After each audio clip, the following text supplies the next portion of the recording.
নমস্কার। আজকের ভিডিওতে বর্ণপরিচয় ও সহজ পাঠ এই দুটি শিশু গ্রন্থের তুলনামূলক আলোচনা থাকবে। বর্ণপরিচয় এটি লিখেছিলেন ঈশ্বরচন্দ্র বিদ্যাসাগর মহাশয় এবং সহজ পাঠ কবিগুরু রবীন্দ্রনাথ ঠাকুর। দুটি বইই বাংলার শিশু শিক্ষার দুই মহান পথিকৃতের অবদান পর্যালোচনা করে থাকে। তাহলে শুরু করা যাক। আলোচনার রূপরেখা, অর্থাৎ এই ভিডিও থেকে আমরা কোন কোন বিষয়গুলি সম্বন্ধে জানব। প্রথমেই রয়েছে গ্রন্থ দুটির পরিচয় ও প্রেক্ষাপট, দুটি গ্রন্থের রচনাকাল এবং উদ্দেশ্য। পরবর্তী পয়েন্ট ভাষা ও শৈলী বিশ্লেষণ, শিক্ষণ পদ্ধতি তুলনামূলক আলোচনা। পরবর্তী পয়েন্ট শিশু মনোবিজ্ঞান, শিশুর মানসিক বিকাশে দুই বইয়ের দৃষ্টিভঙ্গি এবং সর্বশেষে রয়েছে উত্তরাধিকার ও প্রভাব, বাংলা শিক্ষায় স্থায়ী অবদান। প্রথমেই রয়েছে বর্ণপরিচয়, যেটি বিদ্যাসাগর মহাশয় কর্তৃক 1855 সালে রচিত হয়েছিল। 19 শতকের মধ্যভাগে যখন বাংলা শিক্ষার কোনো সুশৃঙ্খল পদ্ধতি বা সুশৃঙ্খলভাবে সাজানো কোনো বই ছিল না, সেই সময় ঈশ্বরচন্দ্র বিদ্যাসাগর মহাশয় রচনা করেন এই ঐতিহাসিক পুস্তক।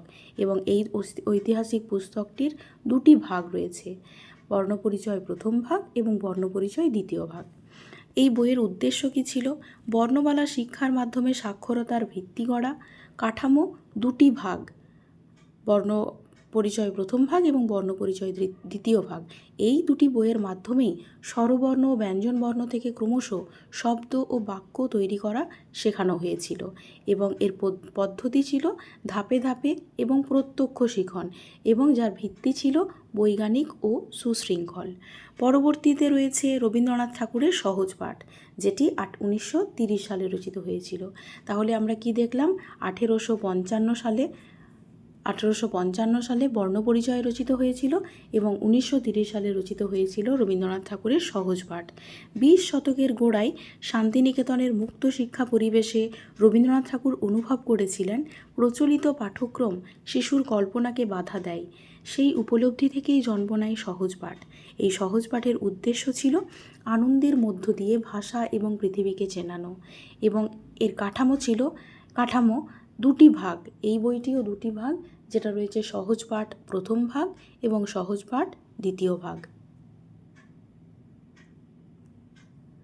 এই দুটি ভাগের মধ্যে ছড়া, ছোট গল্প ও ছন্দময় পদ্যের সমন্বয় ঘটানো হয়েছে।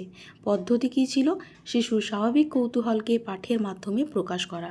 ভাষা শৈলীর তুলনা, অর্থাৎ বর্ণপরিচয় এবং সহজ পাঠের যে ভাষা শৈলী ব্যবহার করা হয়েছে তার তুলনামূলক আলোচনা। প্রথমেই বর্ণপরিচয় দেখে নেওয়া যাক। সহজ ও সংক্ষিপ্ত ও সুনির্দিষ্ট বাক্য, এবং সহজ পাঠে রয়েছে মিষ্টি ছন্দ ও সুরেলা শব্দের ব্যবহার।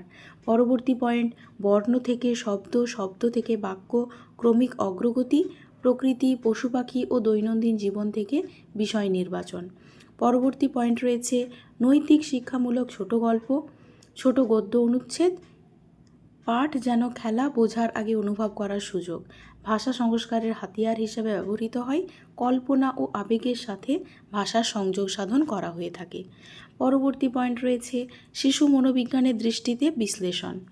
দুই মনীষী শিশুর কল্যাণে লিখেছেন, কিন্তু তাঁদের মনোবৈজ্ঞানিক দৃষ্টিভঙ্গি ছিল স্বতন্ত্র।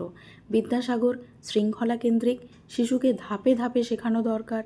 বিদ্যাসাগর বিশ্বাস করতেন শৃঙ্খলিত পদ্ধতি শেখার সেরা পথ, জ্ঞান অর্জনে পরিশ্রম ও নিয়মানুবর্তিতা অপরিহার্য বিষয়বস্তু। অপরদিকে রবীন্দ্রনাথ ঠাকুর মনে করতেন আনন্দকেন্দ্রিক, শিশু স্বাধীনভাবে অনুভব করে শিখুক। এই দর্শনে বিশ্বাসী রবীন্দ্রনাথ মনে করতেন ভয় বা চাপ নয়, আনন্দই প্রকৃত শিক্ষার চালিকা শক্তি। মিলের জায়গা কী ছিল? না, উভয়েই চেয়েছিলেন মাতৃভাষায় শিক্ষা এবং শিশুর উপযোগী সরল বাক্য এবং বাংলা ভাষার শিক্ষার মাধ্যম হিসেবে প্রতিষ্ঠিত করা। অর্থাৎ দুজনেই মাতৃভাষা বাংলাকে গুরুত্ব দিয়েছিলেন। পরবর্তী পয়েন্ট রয়েছে চিত্র ও অলঙ্করণের ভূমিকা। দুটি বইয়ে দৃশ্যমান উপাদান শিশুর পাঠকে প্রাণবন্ত করে তুলেছিল। বর্ণপরিচয় সাদামাটা কিন্তু উদ্দেশ্যমূলক চিত্র ছিল। প্রতিটা চিত্ররই কিন্তু একটা উদ্দেশ্য, অর্থাৎ একটা মানে ছিল। বর্ণ ও শব্দের সাথে সঙ্গতি ছিল এবং যা শেখাকে সহজ করতে ব্যবহার করা হয়েছিল। এবং সহজ পাঠের ছবিগুলি আমরা সবাই জানি, সহজ পাঠের ছবিগুলি নন্দলাল বসুর আঁকা এবং তিনি তার আঁকার মাধ্যমে ছবিগুলিকে জীবন্ত করে তুলেছিলেন। প্রকৃতি ও গ্রাম বাংলার দৃশ্য শিশুর কল্পনাকে উড়ান দিত। পরবর্তী পয়েন্ট, প্রভাব। সহজ পাঠের চিত্রকলা স্বতন্ত্র শিল্পকর্ম হিসেবে মর্যাদা পেয়েছে। পাঠ ও শিল্পের অসাধারণ মেলবন্ধন ঘটিয়েছে। পরবর্তী পয়েন্ট, সমাজ ও শিক্ষা সংস্কারের প্রেক্ষাপট। 19 শতকে বিদ্যাসাগরের যুগ। 19 শতককে বলা হয়ে থাকে বিদ্যাসাগরের যুগ এবং 20 শতককে বলা হয়ে থাকে রবীন্দ্রনাথের যুগ। তাহলে প্রথমেই আমরা 19 শতক অর্থাৎ বিদ্যাসাগরের যুগকে নিয়ে দেখে নিই। ঔপনিবেশিক শাসনে বাংলায় গণশিক্ষার অভাব ছিল প্রকট। বিদ্যাসাগর চেয়েছিলেন সংস্কৃতের আধিপত্য থেকে মুক্তি, বাংলা ভাষায় সহজলভ্য শিক্ষা এবং সমাজের সর্বস্তরে সাক্ষরতার বিস্তার। অপরপক্ষে 20 শতক অর্থাৎ রবীন্দ্রনাথের যুগ। শান্তিনিকেতনের মুক্ত পরিবেশে রবীন্দ্রনাথ দেখলেন প্রচলিত শিক্ষা শিশুকে যন্ত্রে পরিণত করছে। তিনি চাইলেন প্রকৃতির কোলে আনন্দের সাথে মানবিক মূল্যবোধ শিক্ষার নতুন সংজ্ঞা রচিত হোক। উত্তরাধিকার ও প্রভাব।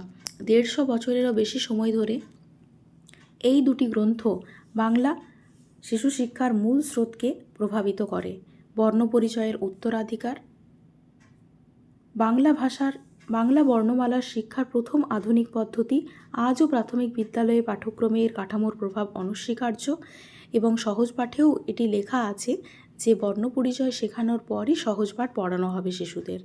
সহজ পাঠের উত্তরাধিকার বাংলা শিশু সাহিত্যের ধারাকে সমৃদ্ধ করেছে। আনন্দময় শিক্ষার দর্শন, আধুনিক শিক্ষাবিদদের প্রেরণার উৎস এবং সম্মিলিত অবদান।